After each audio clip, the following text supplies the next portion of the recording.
1992లో ఆర్థికంగా సొంత కాల్పై నిలబడాలని ఆనాడు గౌరవ ముఖ్యమంత్రి చంద్రబాబు నాయుడు గారు హెరిటేజ్ అనే సంస్థ ప్రారంభించారు. కరెక్ట్ 2 సంవత్సరాల తర్వాత మీ దయ వల్ల ఆయన ఫైనాన్స్ రెవెన్యూ మంత్రి అయ్యారు. ఇప్పుడు కంపెనీ ఎవరో చూడాలని అమ్మకి చెప్పారు, కంపెనీకి ఒకసారి వెళ్లి నువ్వు చూసుకోవాలని. మా అమ్మ ఎప్పుడు కంపెనీకి వెళ్ళా, కంపెనీ ఎలా రివ్యూ చేయాలో తెలియదు.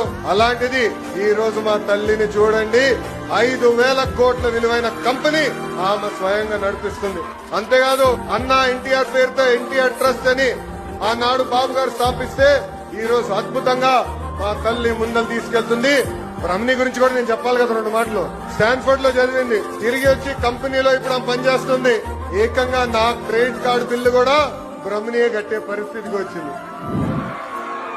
నేను ఈ రోజు హాయిగా ఇక్కడ తిరిగి మీకోసం సేవ చేయగలుగుతున్నానంటే దానికి కారణం బ్రహ్మణి మొత్తం మా ఇల్లు చూస్తుందని మహిళలందరికీ నేను తెలియజేస్తున్నా.